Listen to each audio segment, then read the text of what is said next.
Kaixo denei, ongi etorriak bideo berrienetara, serie bat hasikoet bideo honekin, eta da Futbol Gaelikoari buruz.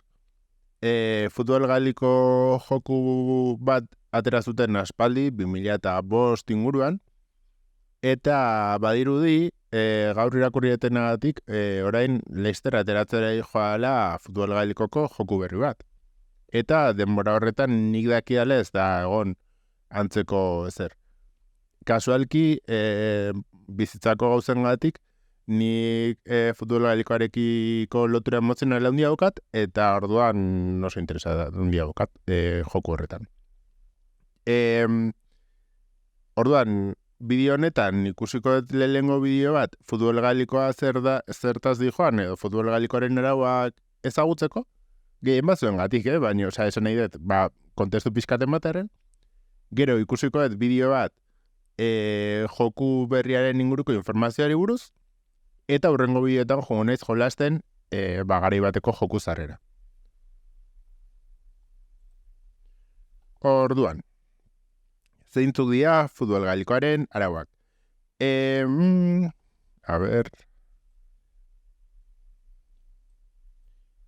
Holako zerbait. Azpititulatuta dago, inglesez da azpititulatu dago, espero ondo ikusta guztia. Nin explains the rules of Gaelic football. Gaelic football is an Irish sport played with two teams of 15 players each. The game is played on a field that's generally a maximum of 145 metres by 85 metres. These are the goals, which are 6.5 metres wide, and the crossbar, which is 2.5 metres above the ground. Unlike in soccer, the posts extend above the crossbar, just like in rugby.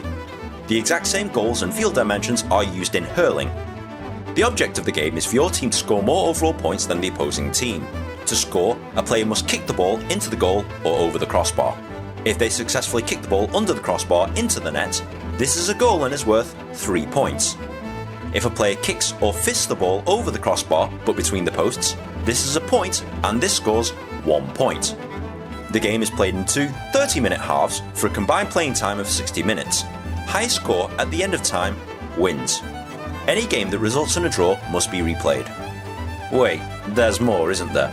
Oh yeah, Gaelic football looks complicated, and moving the ball around the field is the most difficult part to understand. There's a lot of things you can and can't do to move the ball up the field in Gaelic football. You can move the ball by kicking it out of your hands, kicking it along the ground, and running with the ball in your hands so long as it's not more than 4 steps. If after 4 steps you want to keep the ball, you must hop the ball off your foot to be eligible to take another 4 steps. This is known as soloing and is the equivalent of dribbling in soccer. You can also choose to solo the ball by bouncing it from the ground, but you're not allowed to do that twice in a row. Therefore, most players alternate between hopping it from the foot and bouncing it on the ground. A player can catch the ball with his hands in the air. A player can hand pass to a teammate where you slap the ball with an open palm. And a player can fist the ball where you strike the ball to a teammate with a clenched fist. However, a player cannot touch the ball on the ground with his hands or lift it with his knees. And a player cannot throw the ball. There are 15 members of the opposing team who are trying to take the ball away from you so that they can score themselves. They are allowed to make shoulder-to-shoulder contact so long as the opponent has possession of the ball. Or if no one has the ball, be shoulder-to-shoulder to the opponent nearest the ball. They're also allowed to use their hands to block shots or to knock the ball out of your grasp. If you're used to Australian rules football, this may seem very familiar, but there's a few other things that you'll need to understand before playing or going to a game. For example, free kick. A free kick is a restart in play, usually after a foul. If a foul occurs, a free kick is awarded either at the spot of the foul, where the ball lands after a foul, or the 13-metre line for fouls inside the 13-metre area. A player has to declare whether to play the ball out of his hands or from the ground. Foul. If a player commits any of these infractions, a foul is assessed and the other team is awarded possession of the ball by way of a free kick.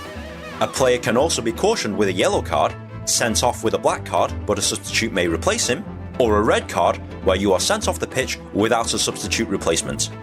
Penalty kick. If a foul was committed on a player with a legitimate chance to score, a penalty shot will be given to the attacking team. The ball is placed on the ground at the 13-metre line and only the goalkeeper can guard the net. Just like in soccer, it's one kick only, and any goals scored count towards the overall score. Substitution. A team is allowed to substitute up to 5 players per game. Very similar to soccer, the players must wait in the substitution area, and players must enter or exit at the designated area only, and only in a stoppage of play.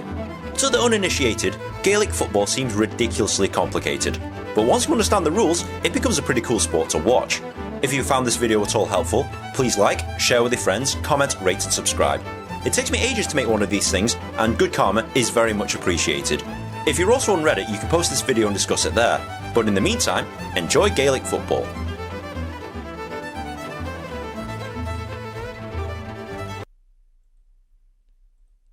Hori izan, lehenengo bidea pixka bat ulertzeko kirolaren, zentzua, ez? Zertaz di joan kirola. Honi buruz gauza batzuk esateko, bueno, esan dezakegu dagola oso lotua komunitateari edo, nik behintzat beti erlazionatzen dut horrekin, ez? Garai batean zala modu bat esateko ni irlandarra naiz, ez? Eta orduan, pues, dagola hori, irlandar identitatearekin oso erlazionatua kirola. Bueno, kirolak, porque futbol gaelikoaz ari naiz, baina berez ez da futbol gaelikoa kirol gaelikoa karra. Pixkat izango litzateke nola izateko ez da berdina, baina. Pues, aizkolaritza eta herri kirolak nahazta bezala, ez? Bueno, lako zerbait. Egiten da, bueno, txapelketa famatuena egiten da kauntika, bale? 32 kaunti daude Irlanda osoan, eta egiten da guztien artean. Kauntika egiten du zure identitatea edo, ez? Nola izateko, pues, komunitatea gertu daukazun realitatearekin atxikimendua eta guzti hori. Osea, ez daude, bueno, badaude taldeak, esan barren ez daudela taldeak, badaude taldeak, baino, kauntien txapelketa da famatuena. Hau, de hecho, da Dublinekoa. Dublineko taldearen sudadera. Temo nik arrepasko daukat. Egia esan nik arrepasko daukat. Futbol gaelikoarekin erlazionatua. Bueno, eta hau da joku berria.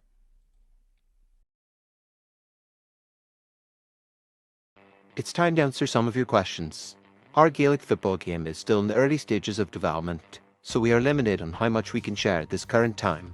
But we'll do our best to keep everyone updated and take on feedback. When is the game coming out? We plan to release sometime in 2024. What consoles will it be on? Current gen consoles and PC will have more info on this in the future. What game modes are there? The game will contain a variety of single player and multiplayer game modes, including career mode, leagues and championships to name a few.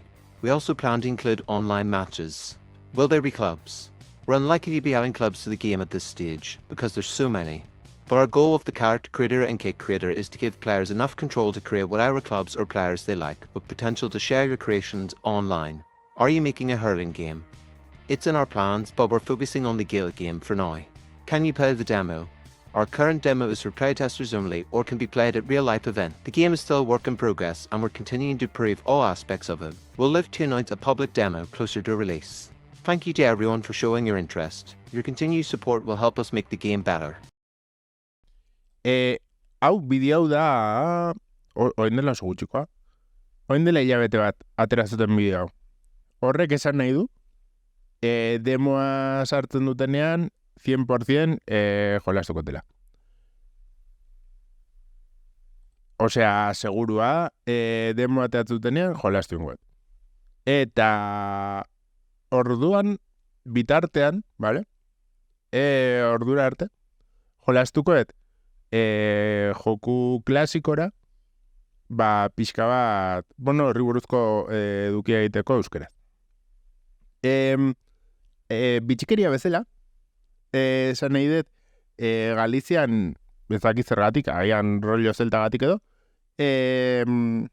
oso presenteago, eta telebista publikoan botetu dute Galizieraz,